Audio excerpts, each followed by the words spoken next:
The November fog had settled thick over Baker Street that evening in 1891, transforming the familiar thoroughfare into a spectral landscape where gas lamps floated like will-o'-the-wisps, and the clip-clop of hansom cabs echoed as if from another world.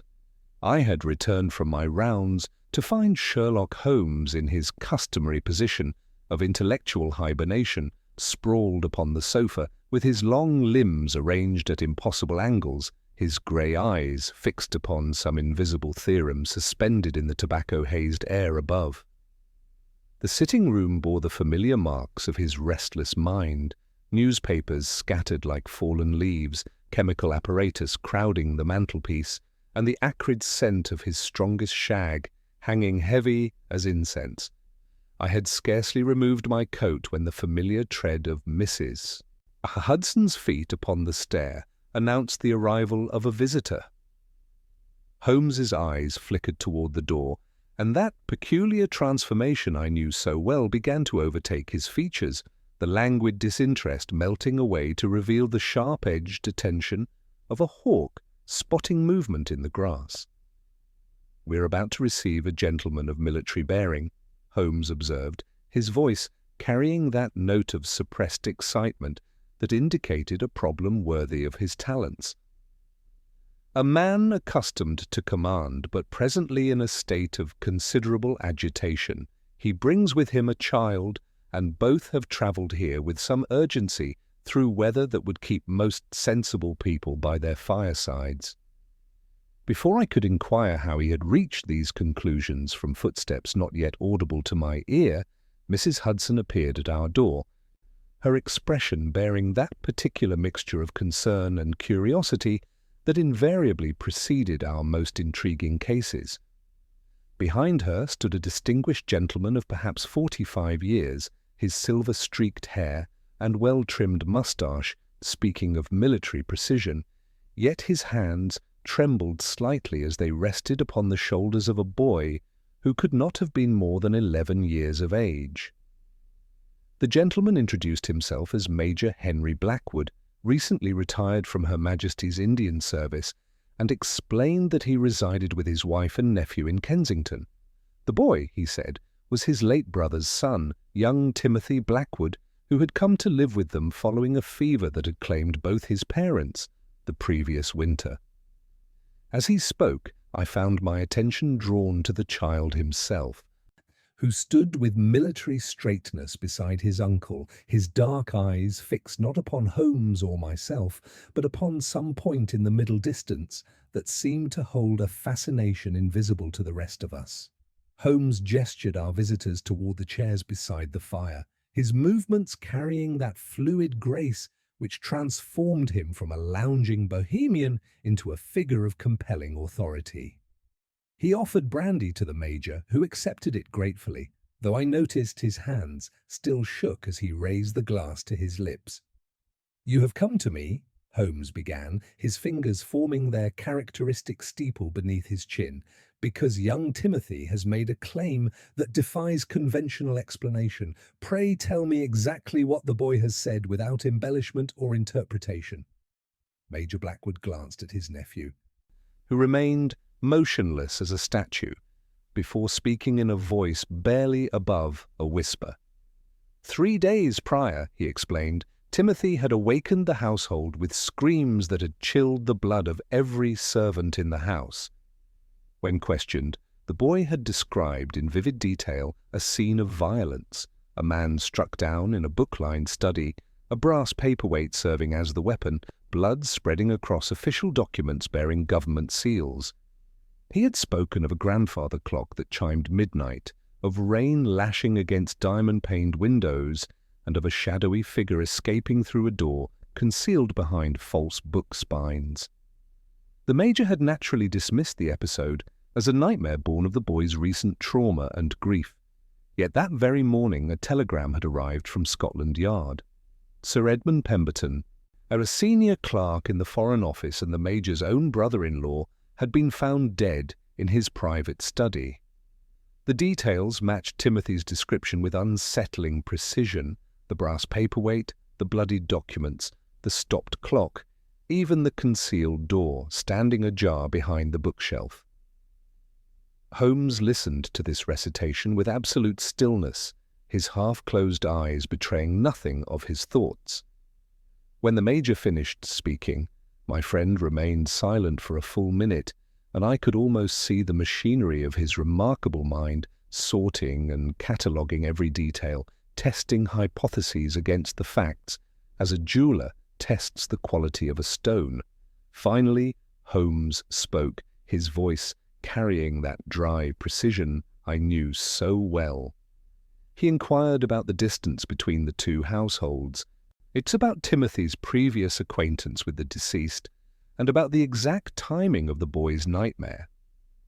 The Major explained that the houses were separated by nearly 3 miles, that Timothy had met his great-uncle Pemberton only once at a formal family gathering, and that the boy's screaming had awakened them at approximately midnight, while the police surgeon estimated Pemberton's death had occurred between midnight and 1 o'clock. Holmes rose and moved to the window, his profile sharp against the grey light filtering through the fog. "Tell me, Major," he said without turning, "has Timothy ever displayed unusual perceptiveness or made previous claims of this nature?"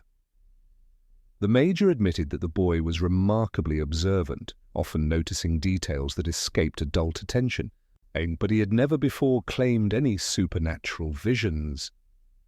His voice dropped as he confessed his true fear, that Scotland Yard might suspect Timothy of some form of involvement in the crime, perhaps through hypnotic suggestion or unwitting complicity.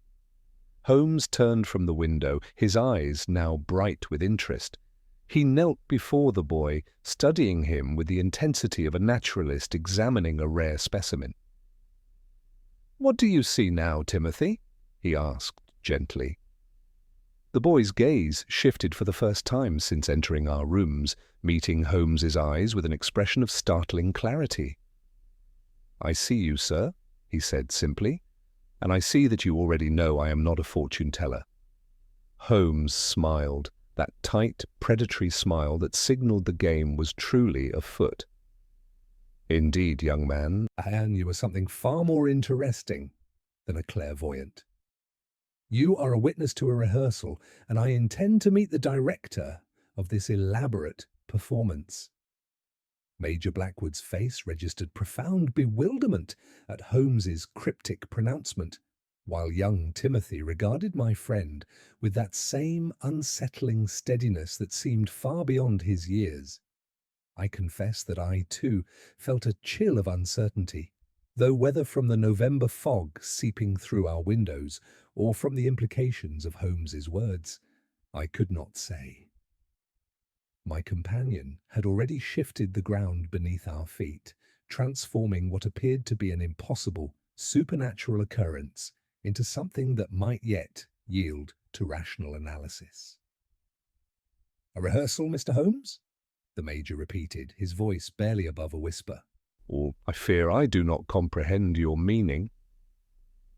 Holmes resumed his seat, crossing his long legs with that fluid grace that marked his moments of intense concentration.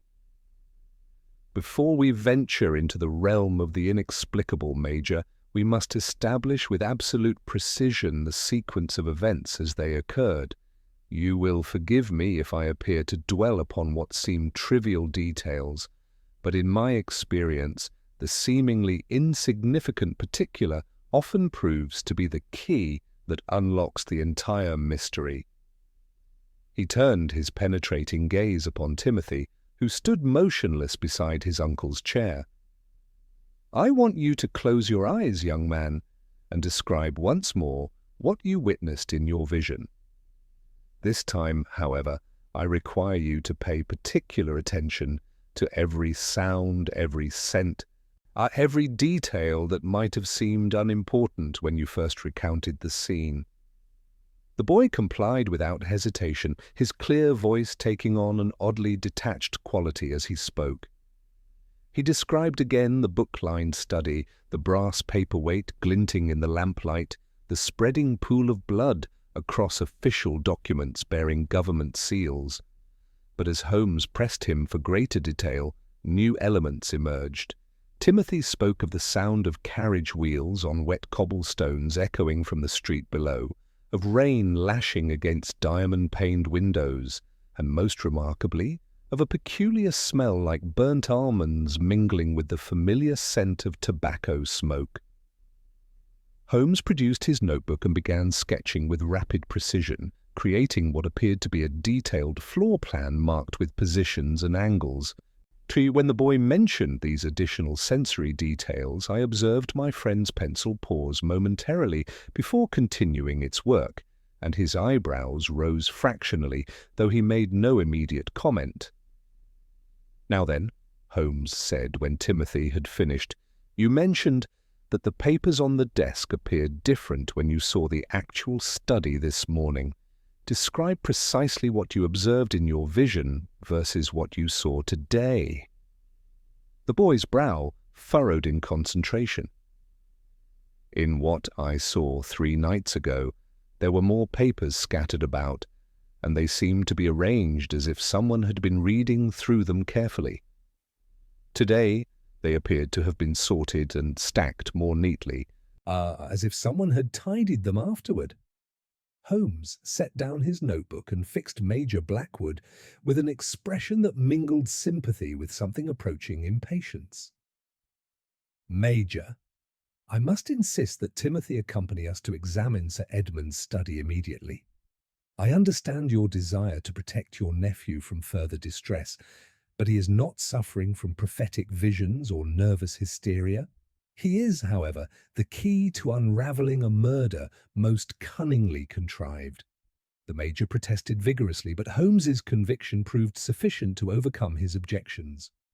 Within the hour, we found ourselves travelling through the fog-shrouded streets toward Kensington in a four-wheeler.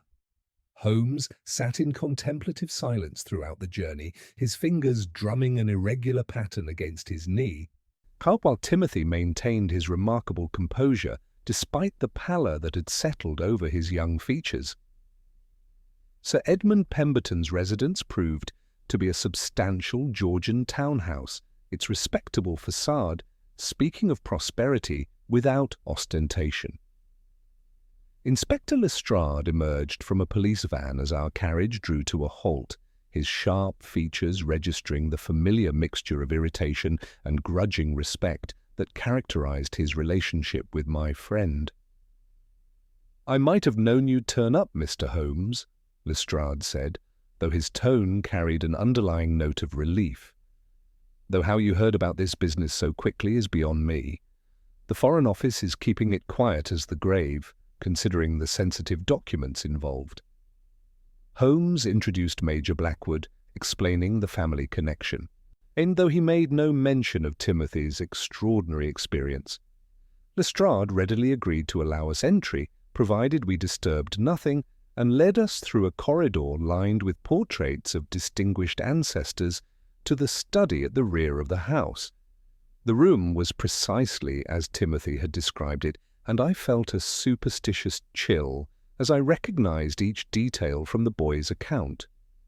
The massive oak desk stood before tall windows, the grandfather clock loomed silent in the corner, and the bloodstain on the Turkish carpet had darkened to the color of rust. The brass paperweight lay upon the desk, tagged as evidence, while the concealed door behind the bookshelf stood slightly ajar. Holmes moved about the room with the focused intensity of a hunting dog following a scent, his keen eyes examining every surface with minute attention. But he approached Timothy and spoke in a low voice, asking whether everything appeared exactly as he had seen it in his vision. The boy studied the scene carefully before responding. "Not exactly, sir. The papers are arranged differently, as I mentioned. And there is something else." He pointed toward the windows. "In what I saw, there was rain streaming down the glass, but these windows are dry." Lestrade overheard this observation and consulted his notebook. "The night Sir Edmund was killed was dry and cold, with heavy frost but certainly no precipitation." Holmes's eyes flashed with sudden comprehension. "Inspector, This discrepancy is not a flaw in the boy's recollection.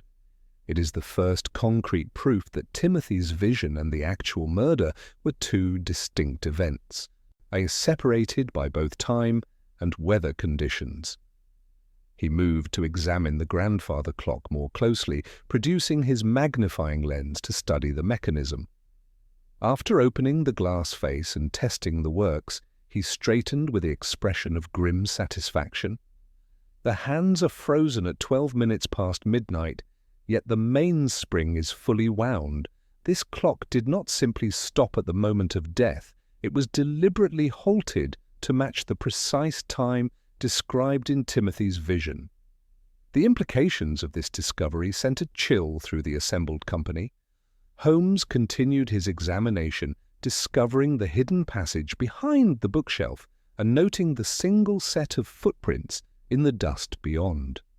He studied the arrangement of papers on the desk, the positioning of the murder weapon, even the victim's gold-rimmed spectacles, all which had remained unbroken despite the violence of the attack. "Gentlemen," Holmes announced finally, his voice carrying the weight of absolute certainty, "we are not dealing with a conventional murder, but with an elaborate theatrical performance. Every detail of this crime scene has been carefully orchestrated to match Timothy's vision with mathematical precision. The killer did not simply commit murder, he recreated a prophecy, ensuring that reality would conform exactly to what the boy had witnessed 3 days earlier." The study fell silent except for the distant sounds of London traffic filtering through the fog. Holmes stood motionless in the centre of the room, his piercing gaze moving from the stopped clock to the rain-free windows to the precisely arranged evidence, and I could see the machinery of his remarkable mind working to assemble these disparate elements into a coherent theory. "The question that remains," he said quietly, "is not how Timothy saw the future, but how the murderer learned of the boy's vision in such exacting detail that he could stage this elaborate reenactment. And that connection, gentlemen, will lead us directly to our killer." The silence that followed Holmes's pronouncement stretched like a taut wire through the study, broken only by the distant rumble of London traffic filtering through the fog-shrouded windows.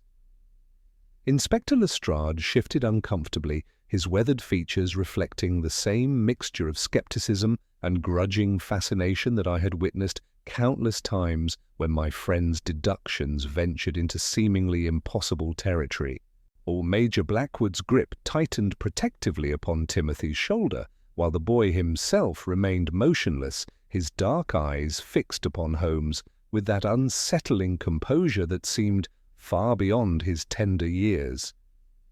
Holmes moved with characteristic precision to the desk, his long fingers tracing the arrangement of papers with delicate care. "The connection between Timothy's vision and this crime scene exists, gentlemen, but not in the realm of supernatural prophecy. It exists in the very real world of human agency and calculated deception. Inspector, I require you to answer with absolute precision. Who first discovered the body, and what was the exact sequence of events this morning?" Lestrade consulted his notebook with renewed attention to detail. "Sir Edmund's manservant Briggs brought the breakfast tray at 8:30. As was his custom. Finding the study door locked and receiving no response to his knocking, he summoned the housekeeper, Mrs. Fletcher. When their combined efforts failed to rouse Sir Edmund, they sent for the local constable, who arrived at 9:15. I was summoned immediately thereafter and ordered the door forced at precisely 9:32. Holmes nodded approvingly at this methodical recitation. "And the key to this room, where was it found?"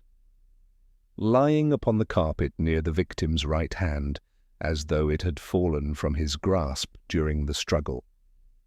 "Yet there was no struggle," Holmes observed, kneeling to examine the carpet around the chalk outline where Sir Edmund's body had lain. The victim was struck from behind while seated at his desk, writing. Observe the position of the chair. I'm still pushed back slightly from the desk, and the ink stain here upon the carpet where his pen fell. The killer approached silently, struck once with the brass paperweight, and then carefully arranged the scene to match Timothy's description. He rose and turned to Major Blackwood. With that intensity I knew presaged a crucial line of inquiry. Major, I must know with absolute precision who was present when Timothy first described his nightmare. Every person who heard those details, no matter how briefly or peripherally, becomes a potential link in the chain that connects this vision to its deadly recreation. The Major's face had grown increasingly pale throughout Holmes's examination, and now he struggled visibly to collect his thoughts. My wife and I were the first to reach Timothy's room when his screaming awakened us. Our housekeeper, Mrs. Dalton, arrived within moments, followed shortly by Miss Garson, Timothy's governess. The commotion was considerable, and I fear the entire household was eventually aware that something had occurred. But who heard the specific details of the vision?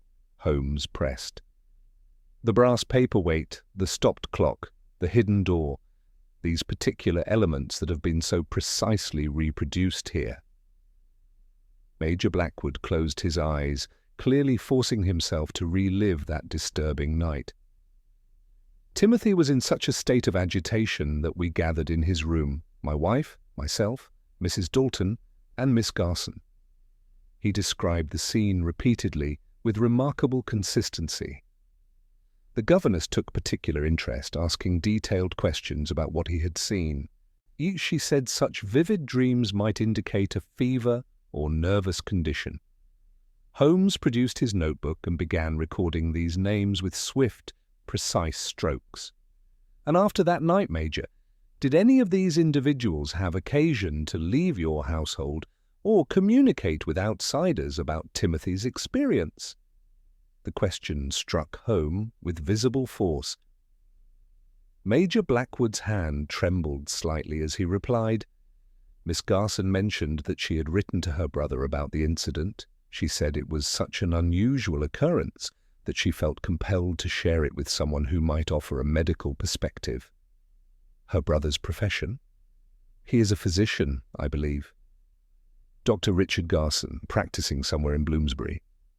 Holmes's eyes flashed with sudden comprehension, and he moved swiftly to the concealed door behind the bookshelf. Inspector, I require your assistance in examining this passage more thoroughly. Watson, bring your medical bag. I suspect we shall find evidence that will illuminate the true nature of this crime. The narrow passage beyond the false bookcase led to a small chamber that had clearly served as Sir Edmund's private repository for sensitive documents. The safe stood open, its contents removed, while papers bearing official seals lay scattered across a writing desk as though someone had searched through them hastily. Holmes examined each surface with his magnifying lens, paying particular attention to a small residue of white powder that clung to the edge of the desk. Watson, what do you make of this substance? Holmes asked, carefully collecting a sample upon the tip of his knife. I examined the powder closely, noting its crystalline structure and faint, bitter odor. It appears to be a pharmaceutical preparation, possibly chloral hydrate or a similar sedative compound. The residue suggests it was prepared in solution and administered recently. Holmes nodded grimly. And the dosage required to render a child semi-conscious but responsive to suggestion. Quite precise, I replied, understanding beginning to dawn upon me. Too much would render the subject completely unconscious, too little would leave them fully aware. It would require considerable medical knowledge to achieve the proper balance. Precisely, my dear Watson, we are not dealing with a simple case of eavesdropping upon a child's nightmare. We are confronting a calculated conspiracy that required Timothy to witness a carefully staged rehearsal of murder, while under the influence of a drug that would blur the line between reality and dream in his young mind. Lestrade had been following this exchange with growing comprehension, and now he interjected with characteristic directness. "Mr. Holmes, are you suggesting that this boy was drugged and transported to witness a mock murder, only to have the real crime committed days later in exact accordance with what he had seen?" "I am suggesting precisely that, Inspector. Consider the evidence. Timothy described rain streaming down the windows, yet the night of the actual murder was dry. He spoke of a peculiar smell like burnt almonds, which we now know to be associated with certain sedative compounds. Most tellingly, he described the scene with a detachment that suggested observation rather than prophetic vision." Holmes turned to Timothy, his voice gentle but insistent. "Timothy, I want you to think very carefully about that night, 3 days ago. Do you remember being in your bed when you first saw the terrible scene, or do you remember waking up in your bed afterward?" The boy's composure wavered for the first time since our investigation began. His small hand moved unconsciously to his throat, and when he spoke, his voice carried a note of uncertainty that had been absent before. "I remember being very sleepy, sir, and cold. I remember someone carrying me, but I thought it was part of the dream." There was a carriage and the sound of horses' hooves on wet stones. Major Blackwood's face had turned ashen. "But that is impossible. Timothy was in his room all night. I checked on him myself before retiring." "Did you, Major?" Holmes asked quietly. "Or did you merely observe that his bed appeared occupied? A few pillows arranged beneath the coverlet would create the necessary illusion, particularly in a darkened room." The implications of Holmes's deduction settled over us like a shroud. If Timothy had indeed been removed from his bed, drugged and forced to witness a rehearsal of murder, then we were dealing with a conspiracy of extraordinary complexity and callous disregard for the welfare of an innocent child. The perpetrator had not merely committed murder, but had used Timothy as an unwitting accomplice, ensuring that his testimony would establish a false timeline while appearing to exonerate any human agency in the crime. Holmes moved to the window of the hidden chamber and examined the frame with minute attention. After several moments, he produced a small fragment of fabric caught upon a splinter of wood. The material was fine wool, dyed a distinctive shade of grey that I recognized immediately. "Inspector," Holmes said, holding the fragment to the light, "I believe we shall find that this matches the cloak worn by Miss Garson on the night in question. And when we examine her correspondence with her brother, Dr. Garson, I suspect we shall discover that their collaboration extends far beyond familial concern for a child's nightmares." He turned to face our small group, his expression grave with the weight of his conclusions. "Gentlemen, we are confronting a crime of remarkable sophistication, one that required medical knowledge, an access to the Blackwood household, detailed intelligence about Sir Edmund's habits and residence, and the cold-blooded willingness to use a traumatized child as both witness and unwitting accomplice. The governess, Miss Garson, and her brother have orchestrated not merely a murder, but an elaborate illusion designed to make that murder appear to be the fulfillment of supernatural prophecy." The study fell silent, except for the steady tick of the grandfather clock, its hands frozen at 12 minutes past midnight, a time that now held sinister significance as the moment when Timothy had witnessed not a vision of the future, but a carefully rehearsed preview of death itself. The weight of Holmes's revelation settled over the study like a shroud, transforming our understanding of the crime from supernatural mystery into calculated conspiracy. Major Blackwood's military composure, which had sustained him through the horrors of the Afghan frontier, finally cracked under the realization that his own household had been infiltrated by those who would drug and transport his nephew for their murderous designs. He sank heavily into the nearest chair, his weathered hands trembling as the full implications struck him with devastating force. Timothy moved closer to his uncle, and for the first time since entering our rooms in Baker Street, the boy's remarkable composure wavered. Yet there was something approaching relief in his dark eyes, as though the transformation of his terrifying visions into comprehensible human malice had lifted a burden from his young shoulders. The supernatural dread that had haunted him was giving way to a more manageable, if equally dangerous, reality. Holmes observed this emotional tableau with characteristic detachment, though I detected a flicker of genuine sympathy in his keen eyes. "Major," he said quietly, "Timothy has endured enough for one day. Inspector Lestrade will arrange for a constable to escort you both home, where you must behave exactly as before. Show concern for the boy's visions, express bewilderment at the tragedy, but give no indication that you suspect Miss Garson's involvement. Her continued confidence in the success of her deception is our greatest tactical advantage." While Lestrade dispatched a constable and arranged for the Major's safe passage, Holmes turned his attention to the scattered documents with renewed intensity.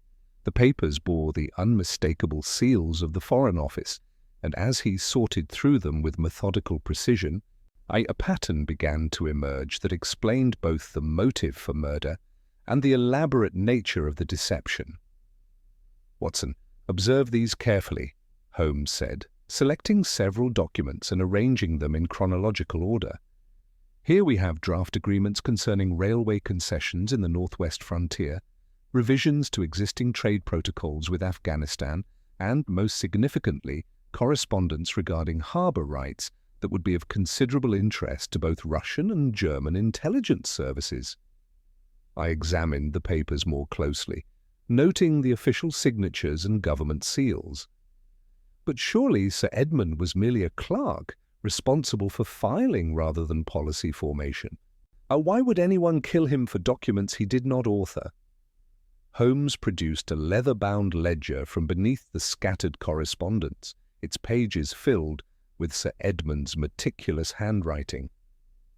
Because, my dear Watson, Sir Edmund was far more than a passive custodian of these papers. He was a man of exceptional attention to detail who had discovered systematic irregularities in the documents passing through his office.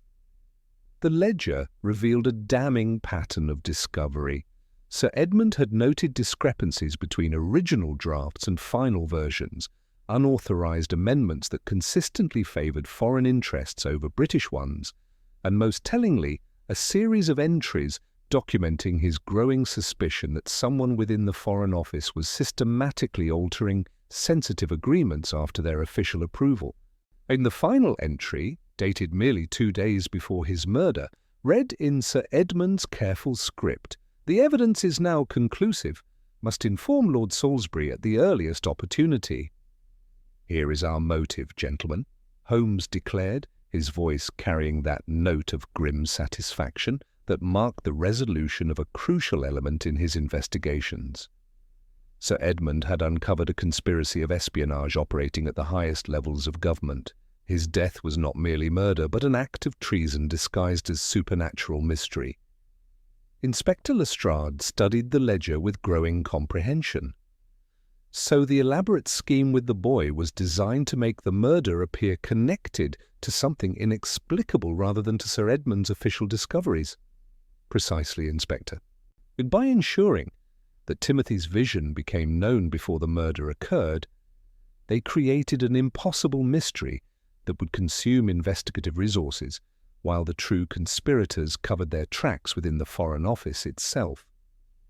The supernatural element was not incidental to their plan, it was central to it. Holmes began pacing the confined space of the hidden chamber, his movements sharp with intellectual energy. Consider the sophistication required for this deception. They needed medical knowledge to drug Timothy without permanent harm, detailed intelligence about Sir Edmund's habits and residence, access to the Blackwood household through Miss Garson's position, and most critically, Our advanced knowledge that Sir Edmund had discovered their conspiracy and was preparing to expose it. The implication struck me with chilling clarity. Then Miss Garson was not merely an opportunistic accomplice, but a planted agent, positioned specifically to gain access to Timothy when the need arose. Exactly, Watson. The boy's tragic circumstances provided the perfect opportunity. An orphaned child, traumatized by the loss of his parents, placed in a household with connections to a Foreign Office clerk who had stumbled upon evidence of treason. Miss Garson's appointment as governess was no coincidence. It was a strategic placement that waited months for the proper moment to activate. Holmes returned to examining the documents, his attention now focused on the technical aspects of the alterations Sir Edmund had discovered. Using his magnifying lens, he studied watermarks, ink compositions, and the precise alignment of official seals with the intensity of a master forger detecting the work of a rival. These modifications were made by someone with intimate knowledge of Foreign Office procedures, he announced after several minutes of concentrated examination. The paper stock is correct, the seals properly applied, but observe the subtle variations in ink density that indicate different writing instruments were used for the alterations. Someone within the government machinery itself has been systematically betraying British interests. The study fell silent, except for the distant sounds of London traffic filtering through the fog-shrouded windows. Holmes stood motionless in the centre of the room, his piercing gaze moving from the ledger to the altered documents to the blood-stained carpet where Sir Edmund had fallen, and I could see the machinery of his remarkable mind assembling these elements into a comprehensive theory of the crime. "The question that now presents itself," Holmes said quietly, "is not merely who killed Sir Edmund Pemberton, but who within the Foreign Office provided the intelligence that made his murder necessary. Miss Garson and her brother supplied the method, but someone else supplied the motive and the timing." He turned to Inspector Lestrade with renewed purpose.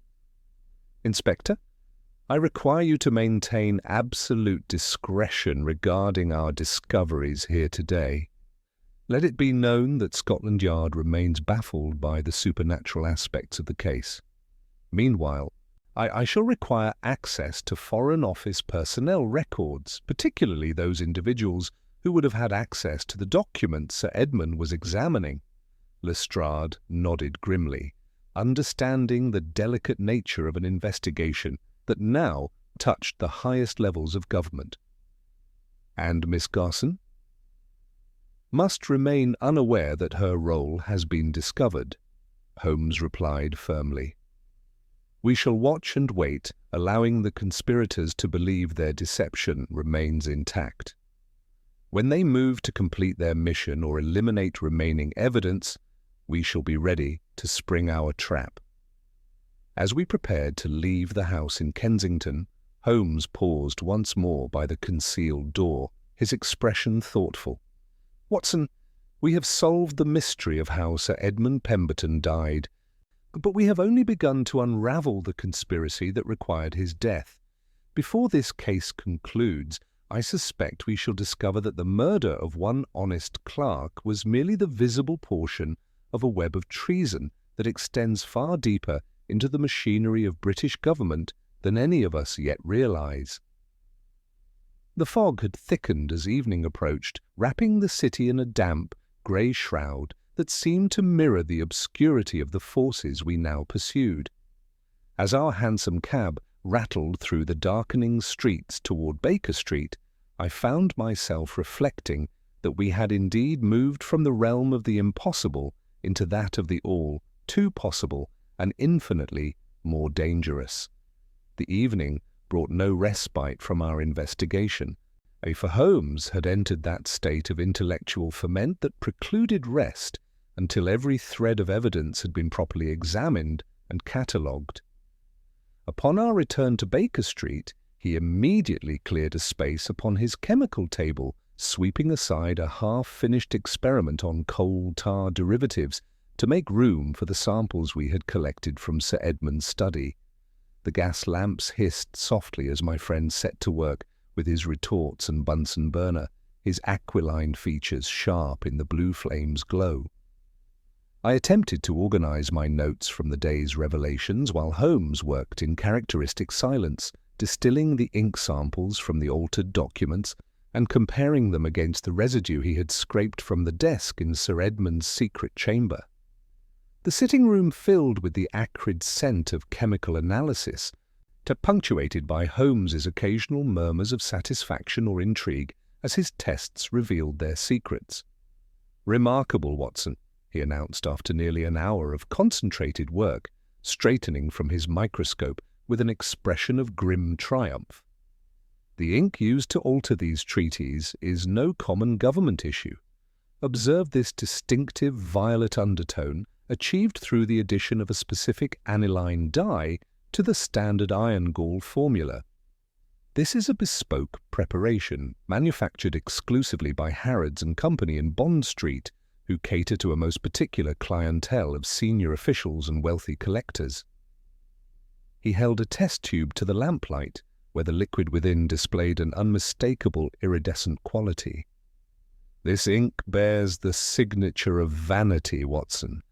Our traitor is not merely corrupt, he is arrogant enough to sign his treachery with a blend that proclaims his elevated status.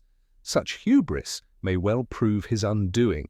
Holmes moved to his writing desk and composed a brief, carefully worded telegram to an acquaintance within the Foreign Office, requesting information about recent personnel with access to the documents Sir Edmund had been examining. His message was crafted with characteristic precision, appearing to be a routine inquiry while soliciting precisely the intelligence we required. "We must proceed with the utmost caution," he observed, as he sealed the telegram for dispatch. "Miss Garson and her brother believe their elaborate deception has succeeded completely. Any premature action on our part would merely drive them deeper underground and alert their confederates within the government. Tonight we shall observe rather than confront." Near 10 o'clock we set out once more into the fog-shrouded streets of London. Holmes had adopted the appearance of a common labourer, his collar turned up and a cloth cap pulled low over his distinctive features, while I did my best to blend into the shadows as we made our way toward Bloomsbury. The narrow street that housed Dr. Richard Garson's medical practice lay quiet under the struggling gas lamps, its respectable Georgian facades presenting an image of professional propriety that masked whatever sinister activities might be conducted within. We took up position in the recessed doorway of a shuttered bookshop directly opposite the doctor's residence, from where we could observe both the front entrance and the lighted windows of his surgery. The fog provided excellent concealment while the dampness seeped through our clothing, and for nearly 2 hours we maintained our vigil in uncomfortable silence. It was approaching midnight when the sound of carriage wheels on wet cobblestones announced the arrival of a visitor. A sleek, unmarked brougham emerged from the mist, its lamps cutting through the gloom as it drew to a halt before Dr. Garson's door. The vehicle bore no crest or identifying marks, a detail that immediately attracted Holmes's attention. A tall figure emerged from the carriage, wrapped in a heavy ulster with the collar turned up and a wide-brimmed hat that concealed his features.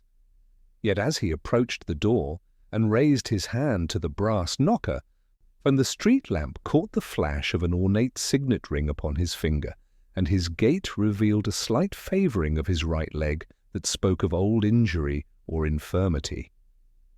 Holmes stiffened beside me, his grip tightening on my arm as the visitor was admitted to the surgery.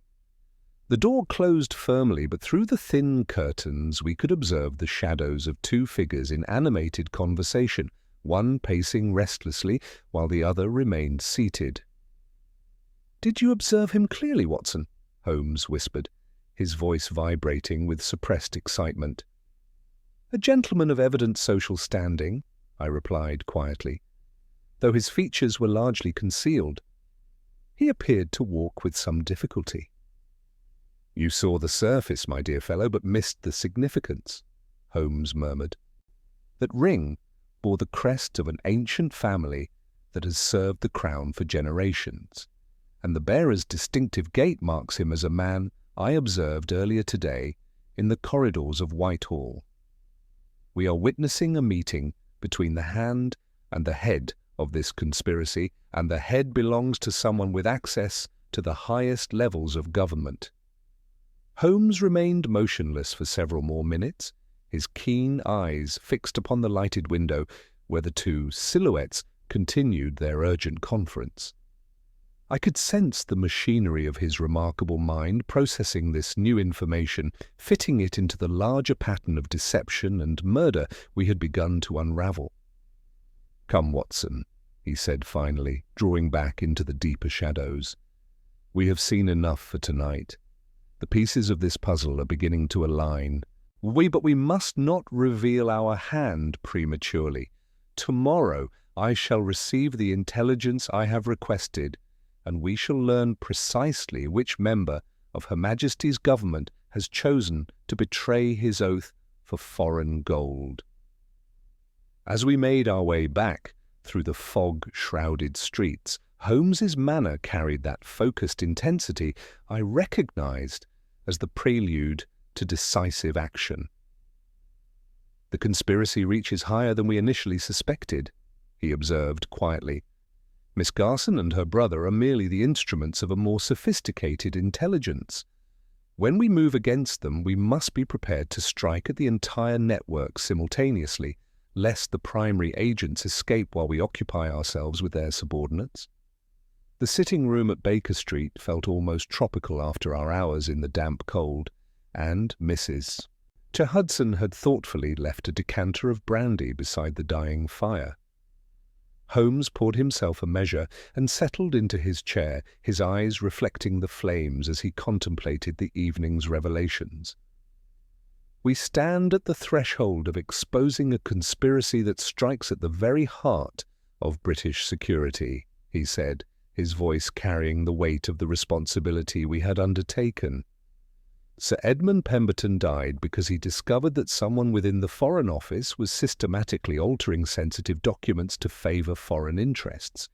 Young Timothy was drugged and traumatized to create an impossible mystery that would divert attention from the political implications of the murder. But the conspirators have made one crucial error. And Watson, they have underestimated the power of methodical investigation to penetrate even the most elaborate deception."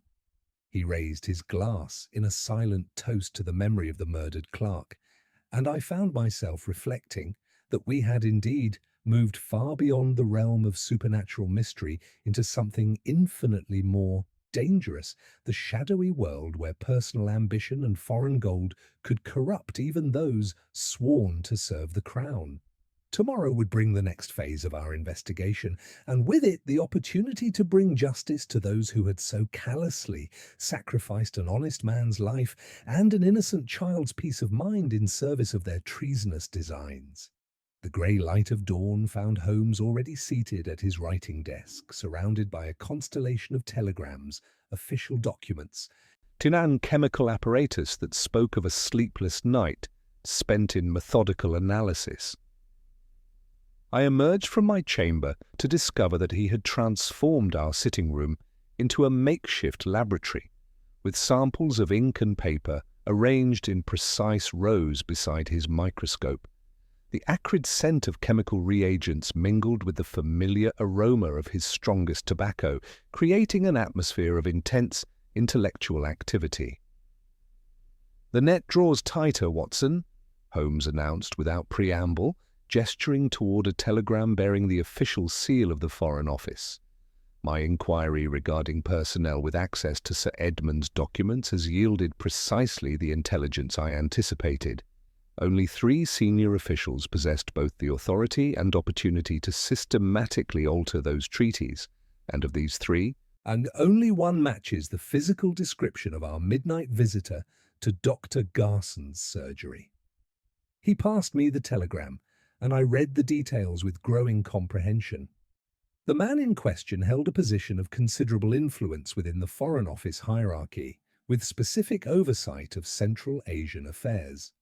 More significantly, the official records noted a distinctive gait resulting from an old riding injury, and his family crest matched the ornate signet ring we had observed during our surveillance. Holmes rose and moved to his chemical table, where he had been conducting a detailed analysis of the ink samples collected from Sir Edmund's study. "Observe these results, Watson," he said, indicating a series of test tubes containing solutions of varying hues. "Why, it's the ink used to alter those documents bears a distinctive violet undertone, achieved through the addition of a specific aniline dye to the standard iron gall formula. This is a bespoke preparation manufactured exclusively by Harrods and Company for their most distinguished clientele." He held one of the test tubes to the lamplight, where the liquid displayed an unmistakable iridescent quality. "Vanity, Watson, has always been the downfall of the sophisticated criminal. Our traitor was not content to use common government ink for his alterations. He required a blend that proclaimed his elevated status even as he committed treason. The very distinctiveness that appeals to his pride now provides the physical evidence that will connect him directly to the crime." Our analysis was interrupted by the urgent arrival of Inspector Lestrade, whose weathered features bore the unmistakable signs of a man bearing grave news. He declined Holmes's offer of breakfast, instead producing a telegram with hands that trembled slightly from either cold or agitation.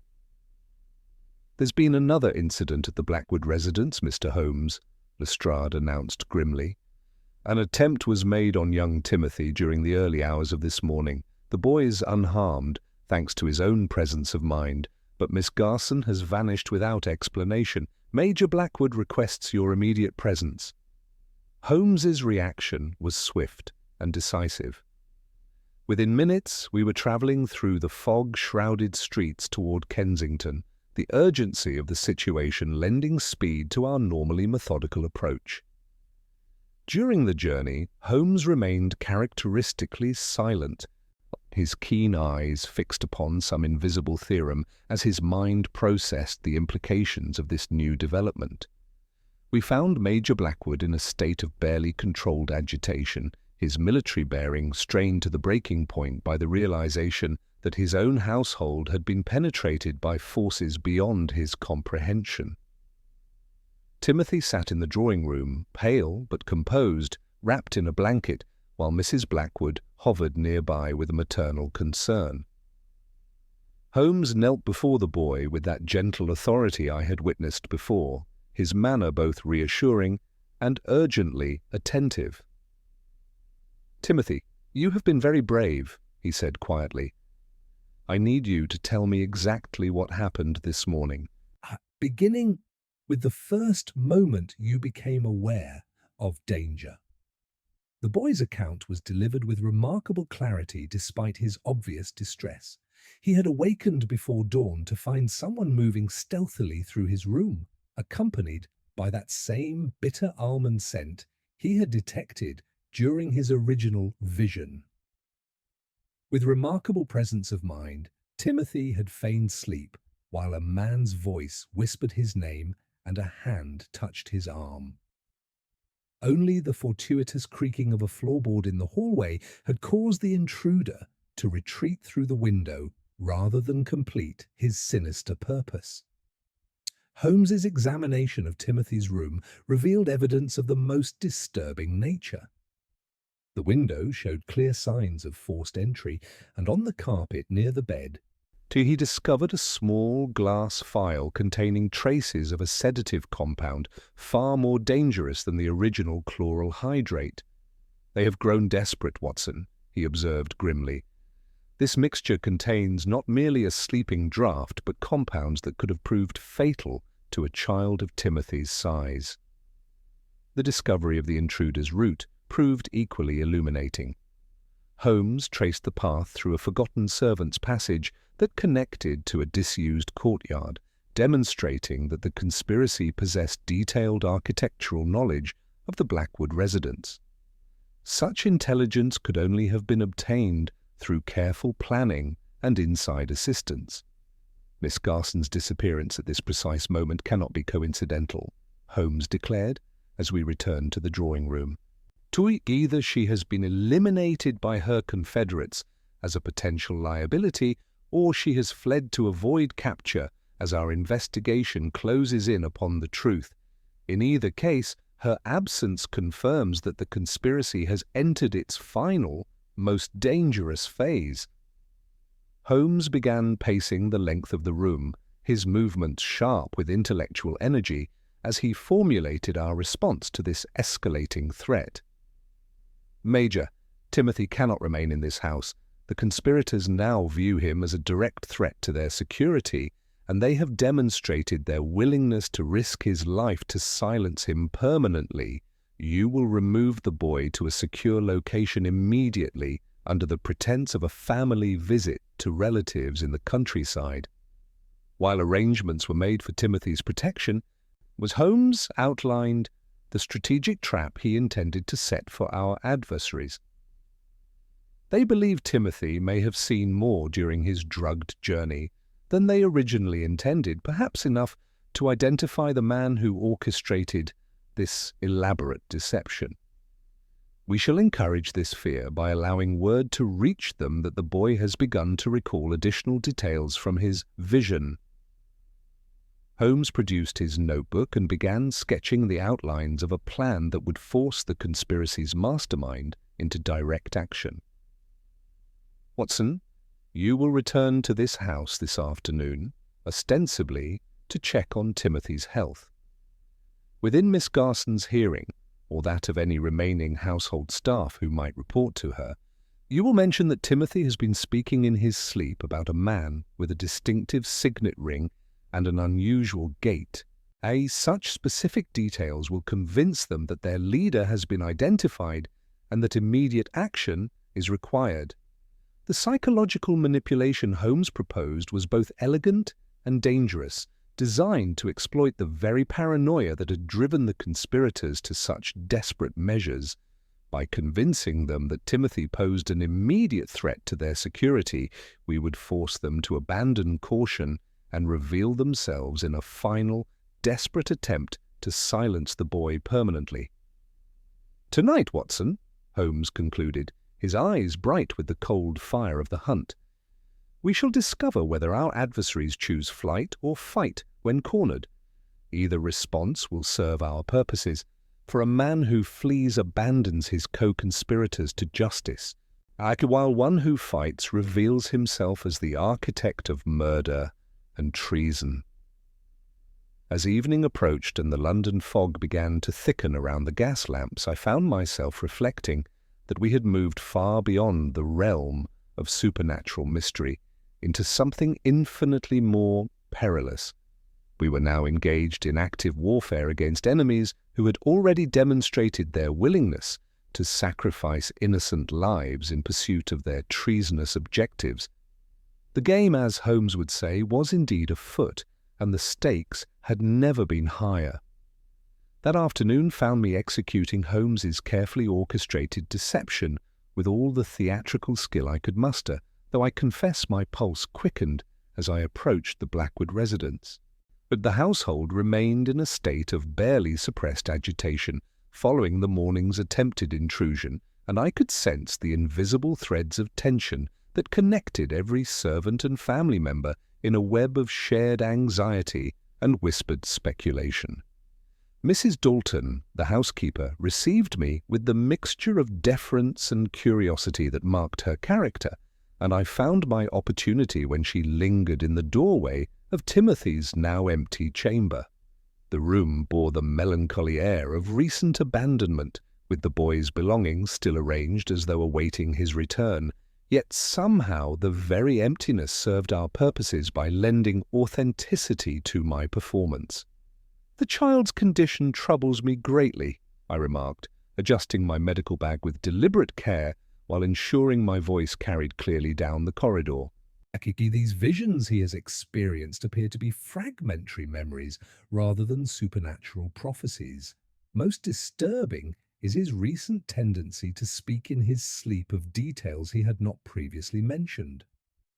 Mrs. Dalton's sharp intake of breath told me that my words had struck their intended mark.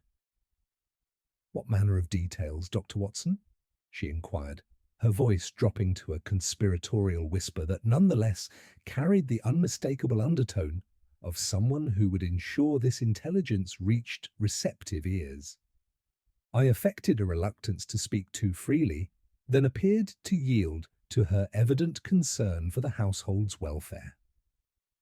"I should not like this repeated beyond these walls," I said, lowering my voice while moving closer to the window where my words might carry to any interested listeners. "Orderly, but the boy has begun describing a man with a distinctive signet ring bearing what appears to be an ancient family crest. Most remarkably, he speaks of this figure walking with a pronounced limp, favouring the right leg. Such specific details, if repeated publicly, would surely identify the individual who orchestrated this entire dreadful business." The housekeeper's eyes widened with the realization that young Timothy might possess information capable of exposing the true perpetrator of these mysterious events. I allowed the weight of that implication to settle before turning our conversation to more conventional medical topics, yet I remained acutely aware of the invisible currents of communication that would soon carry my carefully planted intelligence throughout the network of domestic staff and beyond. Upon my return to Baker Street, I found Holmes in a state of controlled anticipation, his long form arranged in his characteristic thinking pose, while telegrams and hastily scrawled notes littered the table beside him. He had spent the afternoon coordinating with Inspector Lestrade and positioning his network of street irregulars at strategic points throughout London, creating an invisible web of surveillance that would detect the slightest movement by our adversaries. "Admirably executed, Watson," he observed, upon hearing my account of the afternoon's theatrics. "The seed of panic has been sown in fertile ground, and now we must wait to observe what poisonous fruit it bears. I have arranged for Lestrade to position plainclothes constables at key locations, while my irregulars maintain watch over the likely routes of communication between our conspirators." As darkness settled over London and the November fog began its nightly transformation of the familiar city into a spectral landscape, Holmes and I prepared for what promised to be the decisive phase of our investigation. He had selected one of his more unassuming disguises, presenting the appearance of a shabby clerk whose very ordinariness would render him invisible to casual observation, while I accompanied him in my usual professional attire. We made our way through the fog-shrouded streets toward Bloomsbury, where Dr. Garson's surgery stood quiet beneath the struggling gas lamps. The narrow street lay deserted except for the occasional passage of a late hansom cab, and its lamps cutting futile channels through the impenetrable murk that seemed to muffle even the distant sounds of London traffic. Holmes positioned us in the same recessed doorway we had occupied during our previous surveillance, from where we could observe both the front and rear entrances while remaining concealed within the fog's concealing embrace. Inspector Lestrade materialized from the gloom shortly before 10 o'clock, accompanied by 4 sturdy constables whose presence transformed our observation post into a staging ground for imminent action. Holmes briefed them in urgent whispers, outlining the positions each man should occupy to ensure no avenue of escape remained open to our quarry when the moment for action arrived. "Remember, gentlemen," Holmes cautioned, his voice carrying the weight of absolute authority despite its subdued tone, "we are confronting not merely murderers but traitors who have already demonstrated their willingness to sacrifice innocent lives in pursuit of their objectives. Approach with extreme caution, for desperate men in desperate circumstances are capable of extraordinary violence." The waiting that followed tested every nerve in my body, each minute stretching into an eternity as we maintained our vigil in the damp cold. The fog pressed close around us like a living entity, distorting sound and perspective until the entire world seemed reduced to the narrow circle of visibility around our position. Holmes remained as motionless as carved stone, his breathing barely audible even in the suffocating silence that enveloped our hiding place. It was approaching 11:30 when a telegram arrived from one of Holmes's street irregulars, delivered by a ragged boy who appeared and vanished into the fog like a phantom. The message was brief but significant. Unusual activity had been observed at the rear of Dr. Garson's surgery, with an unmarked carriage arriving shortly after dark and depositing a passenger who had entered through the service entrance. Holmes read this intelligence with grim satisfaction, immediately dispatching a response that would alert his network to maintain heightened vigilance.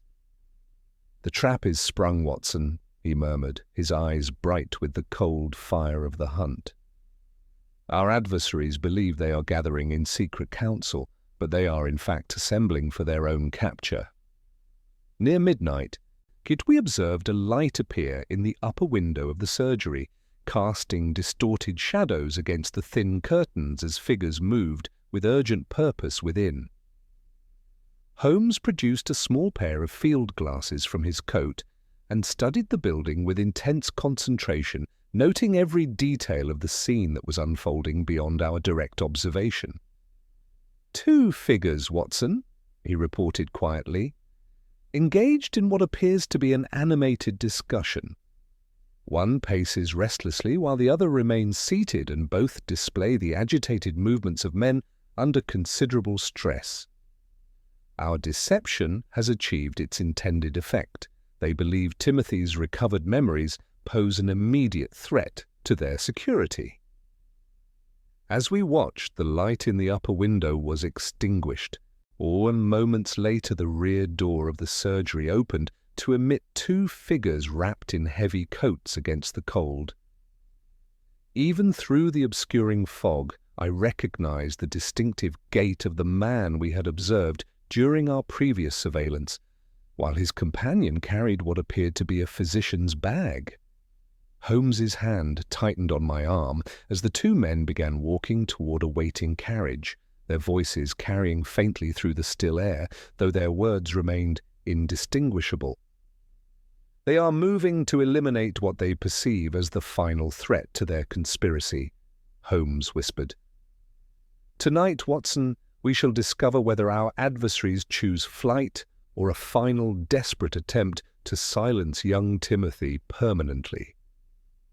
The fog swirled around the two figures as they approached their carriage, and I found myself reflecting that we had moved far beyond the realm of supernatural mystery into something infinitely more dangerous.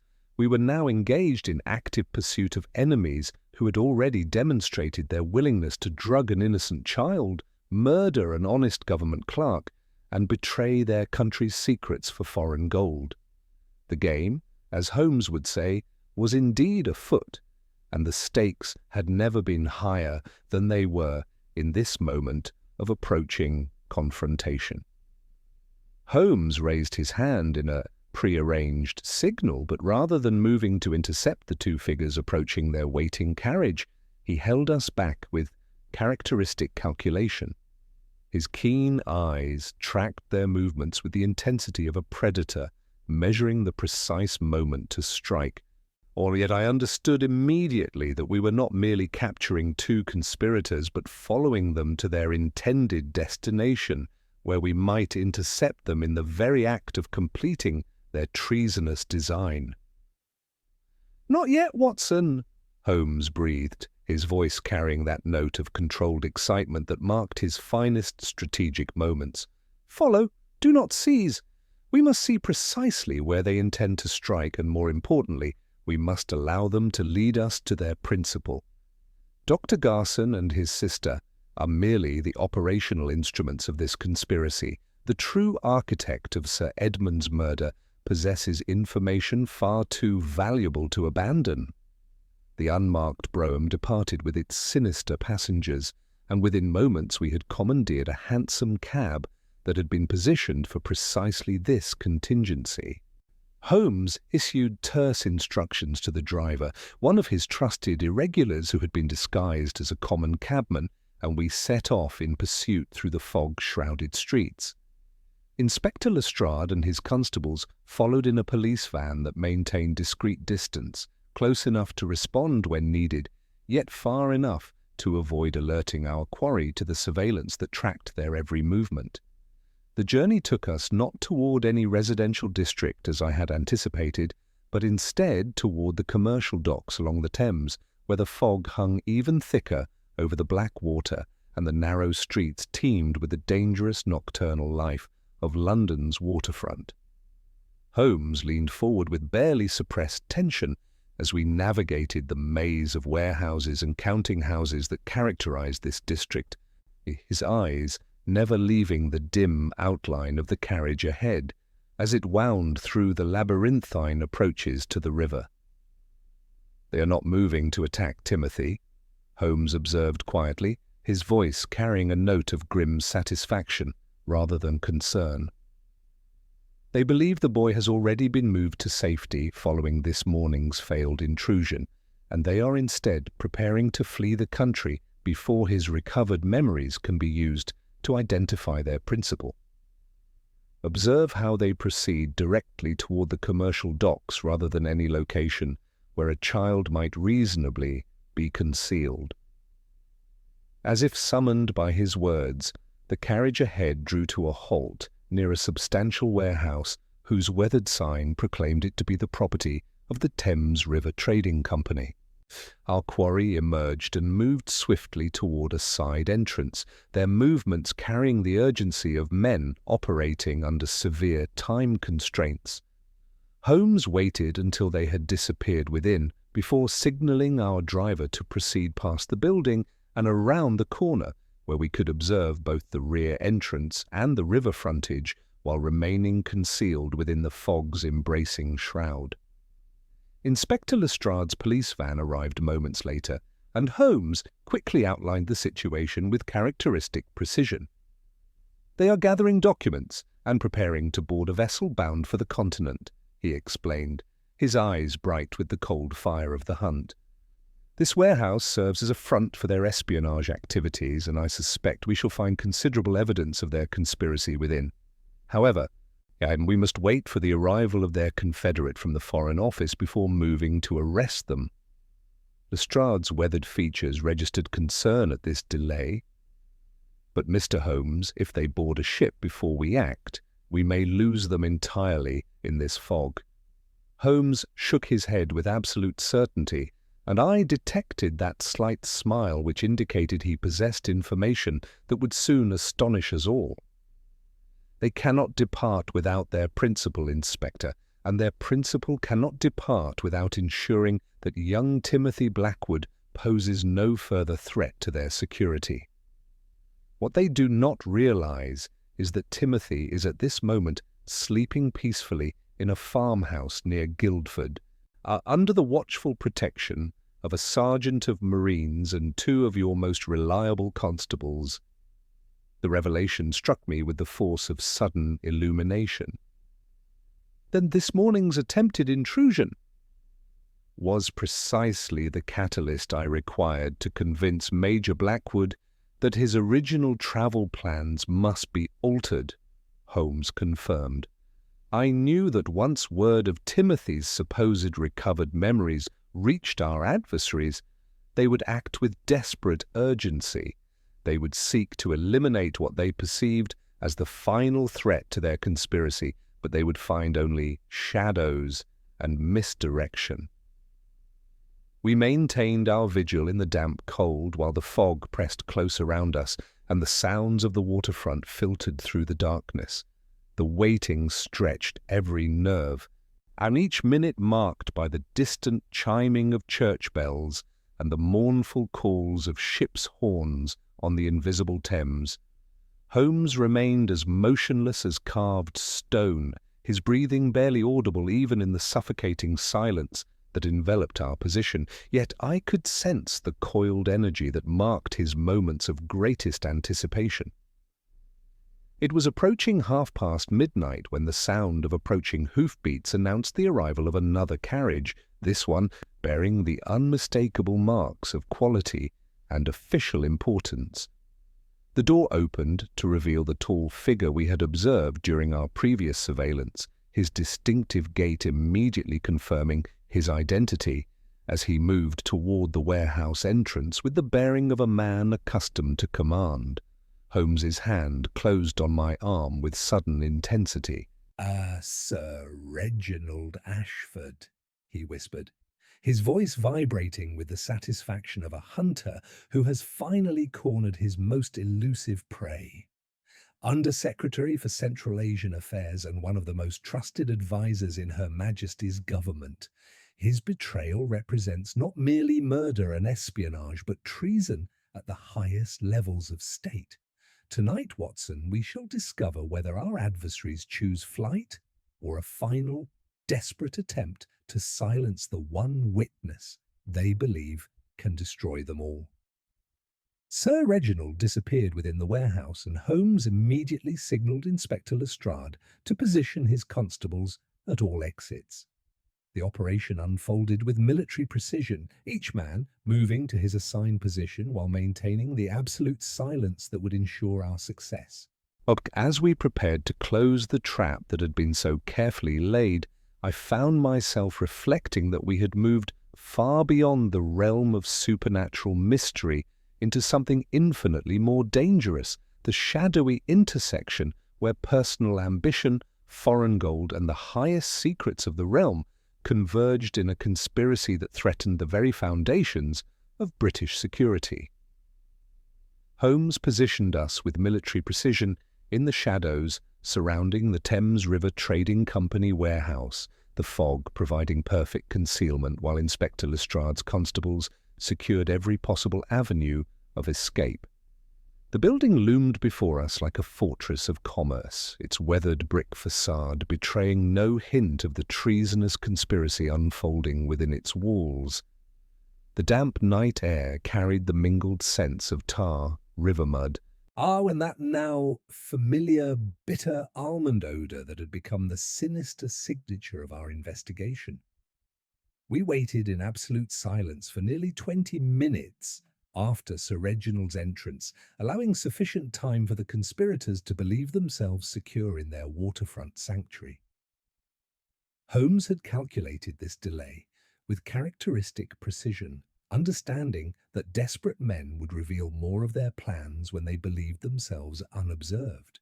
His keen eyes never left the lighted windows of the upper office, where shadows moved with urgent purpose against the thin curtains. Using a set of slender picks produced from his waistcoat, Holmes manipulated the side entrance lock with surgical precision, and within moments we stood inside the cavernous warehouse. The space stretched before us like a cathedral of commerce, but filled with towering stacks of crates destined for foreign ports, their contents unknown, but their arrangement suggesting systematic organization rather than random storage.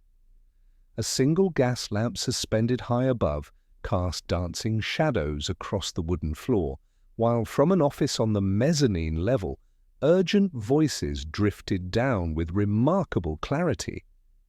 Holmes signalled us to remain concealed behind a stack of tea crates marked for Hamburg, positioning us where we could observe the upper office while remaining invisible to its occupants. The warehouse's peculiar acoustics carried every word of the conspirators' conversation to our attentive ears, and what we heard confirmed our worst suspicions about the scope of their treacherous designs. Yes, Sir Reginald Ashford's voice cut through the stillness with the imperious tone of a man accustomed to absolute obedience. The boy's recovered memories provide sufficient detail to connect me directly to the treaty alterations. His testimony before a magistrate would destroy everything we have accomplished. He must be silenced permanently before dawn, or we shall all face the gallows. Dr. Garson's response carried a tremor of uncertainty that suggested his nerve was failing under mounting pressure. The Blackwood house remains under surveillance following this morning's failed attempt. Any further action against the child risks exposing our entire network. Perhaps we should consider immediate departure for the continent. And abandon years of careful work? Sir Reginald's tone sharpened with barely controlled fury. The documents we have secured represent intelligence worth more than the annual budget of the Foreign Office. We cannot simply flee like common criminals when victory remains within our grasp. Miss Garson's voice joined the discussion, carrying none of the gentle refinement she had displayed in her role as governess. Then we eliminate the one person coordinating the investigation against us. Sherlock Holmes must die tonight before his meddling destroys everything we have built. With him removed, Scotland Yard will flounder in confusion while we complete our mission.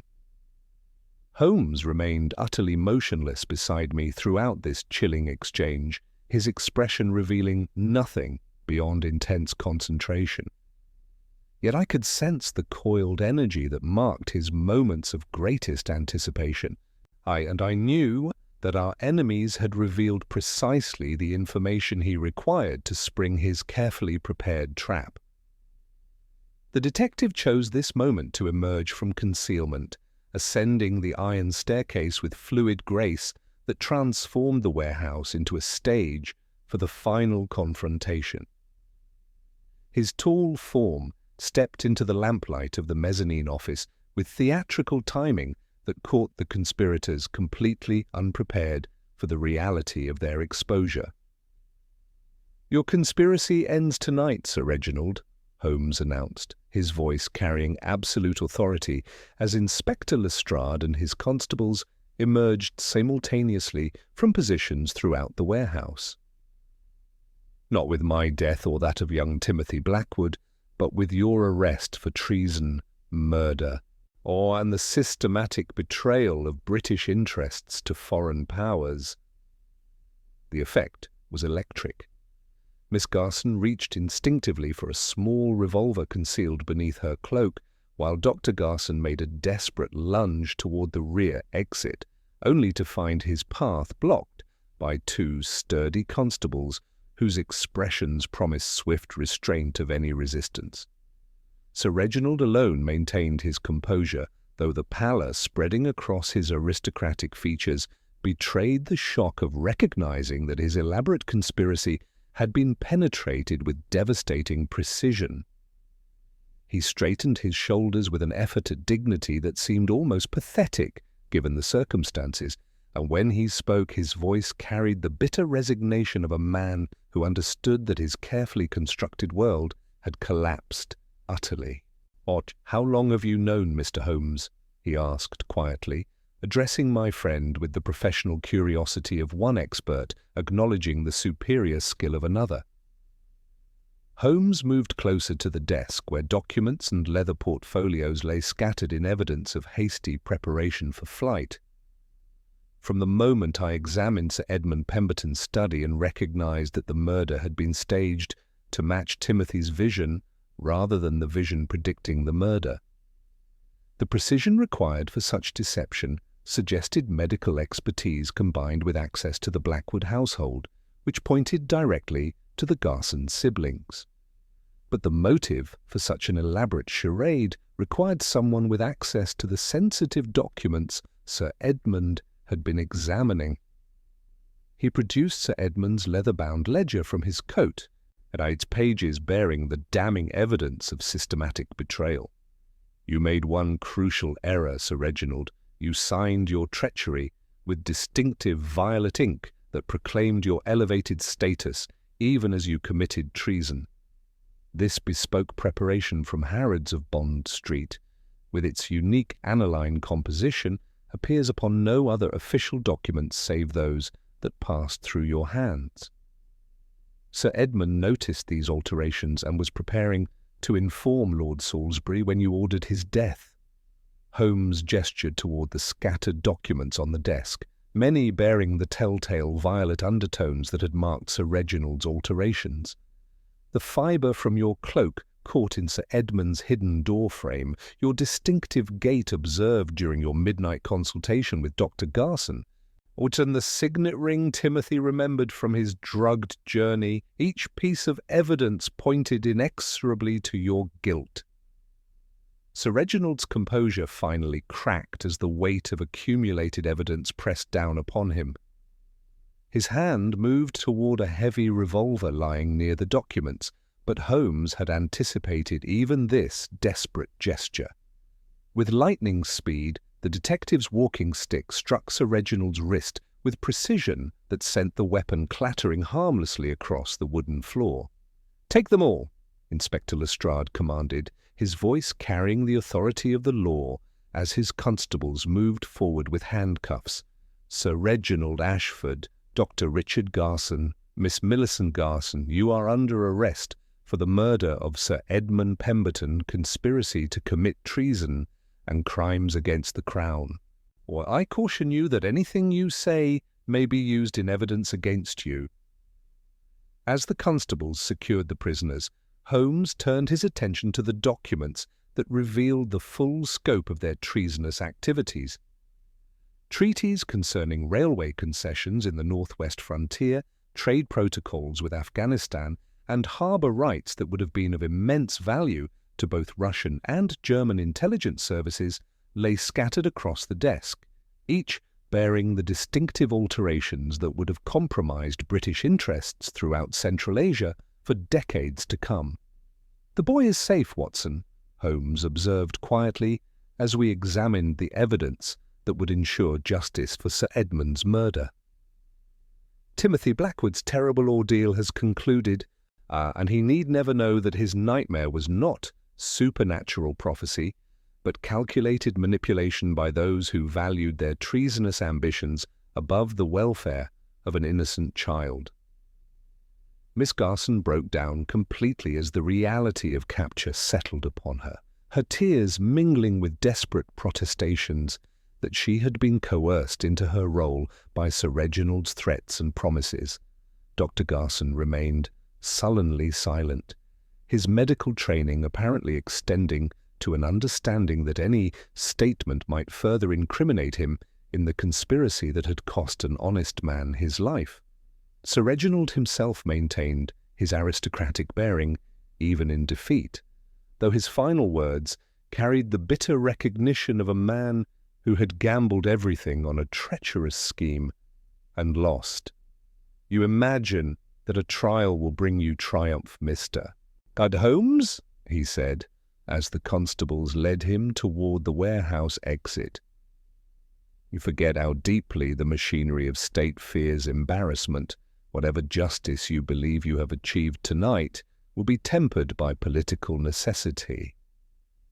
Holmes regarded the fallen undersecretary with that mixture of intellectual satisfaction and human regret that marked his response to the resolution of complex cases. "Justice, Sir Reginald, lies not in political accommodations, but in the protection of those who serve their country with honour. Sir Edmund Pemberton died because he refused to ignore your betrayal, and young Timothy Blackwood suffered because you were willing to use an innocent child as a weapon in your conspiracy. Whatever arrangements are made in Westminster, or your guilt will be recorded where it matters most, in the ledgers of truth and in the memories of those you wronged." The fog had begun to lift as we emerged from the warehouse into the cool night air, revealing the Thames in all its industrial majesty as the first light of dawn touched the water's surface.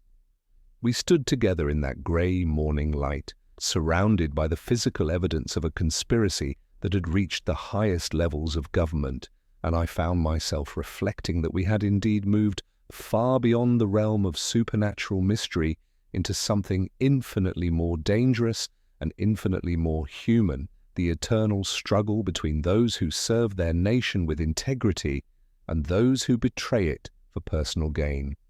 Holmes lit his pipe as we walked toward the waiting police van, the familiar scent of tobacco mingling with the river air as he contemplated the successful conclusion of our investigation.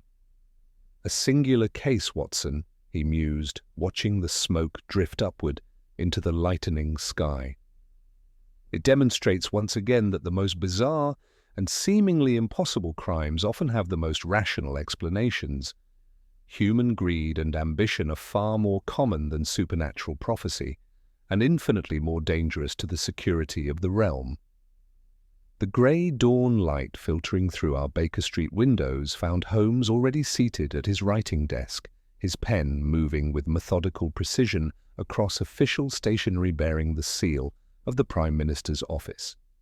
The events at the warehouse had concluded with arrests, but I understood that the true resolution of such a conspiracy required careful documentation for those who would determine the ultimate fate of the conspirators. Holmes worked in characteristic silence, occasionally consulting the evidence we had gathered while crafting a comprehensive report that would illuminate every aspect of the treasonous network we had exposed. The morning newspapers arrived with their predictable sensationalism, though I noted with interest how carefully the official statements had been crafted. The Times carried only a brief notice regarding the detention of a senior Foreign Office official on unspecified charges, while the more lurid publications speculated wildly about international intrigue without approaching the actual truth.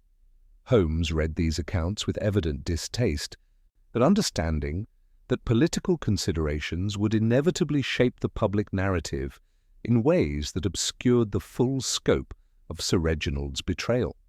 Inspector Lestrade appeared at our door shortly after noon, his weathered features bearing the strain of pressures far above his usual sphere of authority. He accepted Holmes's offer of brandy with visible gratitude, and when he finally spoke, his voice carried that peculiar mixture of professional satisfaction and official frustration that marked cases where my friend's brilliance collided with governmental embarrassment. "They will not hang Mr. Holmes," Lestrade announced heavily. "At least not Sir Reginald. There are to be closed proceedings, special tribunal, you understand. The word from above is that the matter touches alliances and treaties best left unexamined in public view. Sir Edmund Pemberton will be praised quietly in the Foreign Office records, but there will be no great scandal in the newspapers." Holmes regarded him with that detached expression he often wore when human institutions failed to match his own exacting standards of logic. "I anticipated as much, Inspector.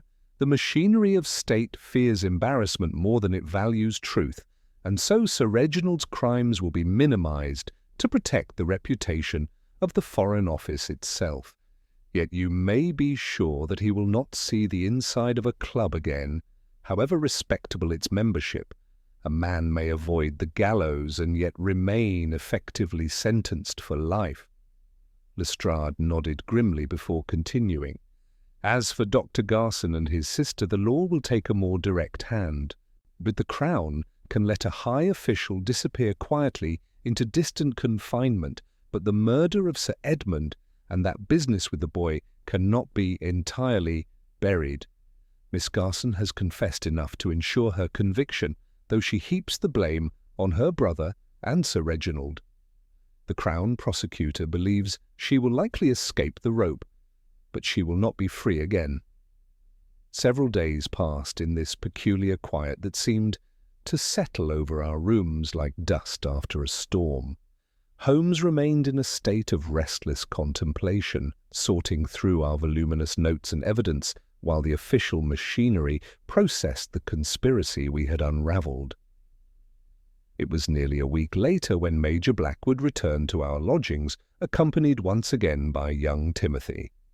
The transformation in both was remarkable, but the Major had regained his military bearing, while the boy seemed to have shed the haunted pallor that had marked our first meeting. "We have come to offer our deepest gratitude, Mr. Holmes," the Major began, accepting the chair I offered near the fire. "Timothy has returned to his studies, and the nightmares have ceased entirely. We have decided that a change of scenery would be beneficial. He will attend a preparatory school in Sussex, far from the fog and memories of London." Timothy stepped forward, extending a small, carefully wrapped package. "I wanted you to have this, sir," he said, his voice clear and steady. "Uncle Henry says you solved a puzzle that baffled everyone else just by looking at things properly. I thought perhaps this might help you with other puzzles." Holmes accepted the gift with gravity, in unwrapping it to reveal a simple but elegant brass compass. He examined it closely, noting the fine workmanship, before looking back at the boy with serious appreciation. "A most thoughtful gift, Timothy. A compass, like a detective's mind, must remain true to its purpose regardless of the storms that rage around it. I shall treasure it." After our visitors had departed, Holmes stood for a long moment at the window, the afternoon light catching the brass instrument in his hand. "A singular case, Watson," he murmured, turning back to the room where remnants of our investigation still lay scattered. "It began with a ghost story and ended with a conspiracy that threatened the stability of the empire. Yet the crucial link was not international politics or chemical analysis, but the observation of a frightened child who saw too much." Holmes moved to his desk and struck a match for his pipe, the flame illuminating his sharp features. "The case is closed, Watson. The treaties are secure, the traitors are in custody, and a young boy has been returned to the innocent world of childhood. The Foreign Office will bury the scandal in its archives, and the public will move on to the next sensation, but we shall know the truth of what transpired."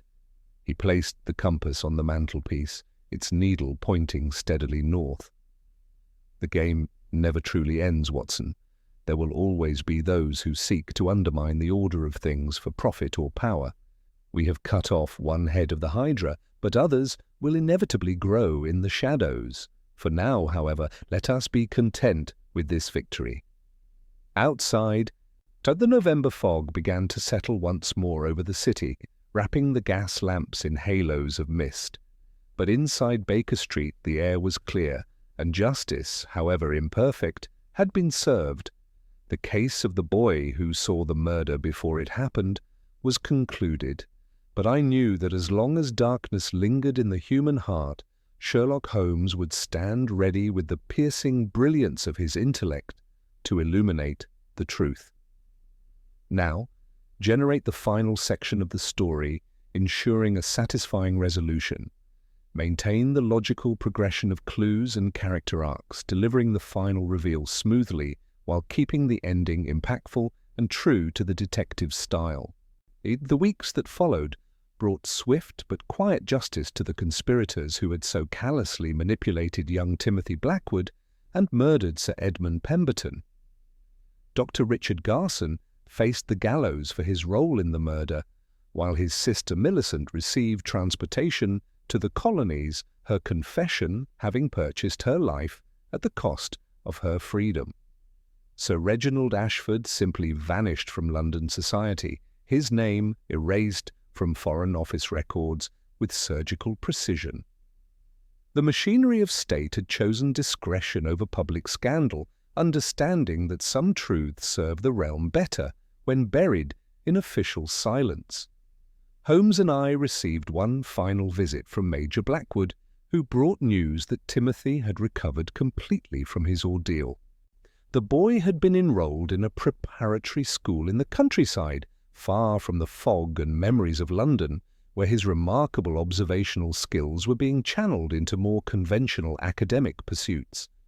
The nightmares had ceased entirely once the truth replaced supernatural dread, proving once again that human understanding, however painful, provides greater comfort than mysterious terror. "A singular case, Watson," Holmes observed as we settled before the fire that evening, the brass compass Timothy had given him gleaming on the mantelpiece.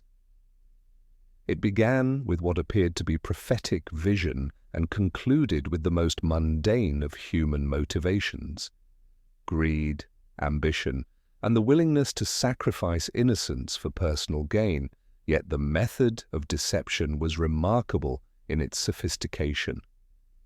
He drew thoughtfully on his pipe, smoke curling upward in the lamplight. They understood that the human mind craves the marvelous over the mundane, the supernatural over the systematic. By wrapping their crime in the shroud of impossible prophecy, they hoped to elevate it beyond the reach of rational inquiry. It was their misfortune to encounter a mind that finds the laws of logic far more compelling than any spectral manifestation. I closed my notebook reflecting on how the case had transformed from ghost story to political conspiracy through the application of methodical observation. And young Timothy saw only what he was shown, nothing more mystical than a carefully staged rehearsal. Precisely, Watson. The boy's innocence was their weapon, but ultimately became their undoing. They constructed a puzzle of immense complexity, and forgetting that the most intricate deceptions often unravel through the simplest truths. A fragment of fabric, distinctive ink, the sound of rain against windows on a dry night. Holmes rose and moved to the window, where the November fog pressed against the glass like a living thing. Outside, London's gas lamps struggled against the encroaching darkness, their feeble light creating pools of illumination in the grey murk. Yet within our sitting room, clarity reigned supreme, and I knew that whatever mysteries lay waiting in the city's shadowed streets, Sherlock Holmes would be ready to meet them with the piercing light of reason and the unwavering compass of truth. The case of the boy who saw the murder before it happened had concluded, its resolution demonstrating once again that human agency, however cunningly disguised, would inevitably leaves traces that the trained mind can detect and interpret. Justice had been served, the innocent protected, and the guilty punished, perhaps not with the dramatic flourishes of popular fiction, but with the quiet satisfaction that comes from truth triumphant over elaborate deception.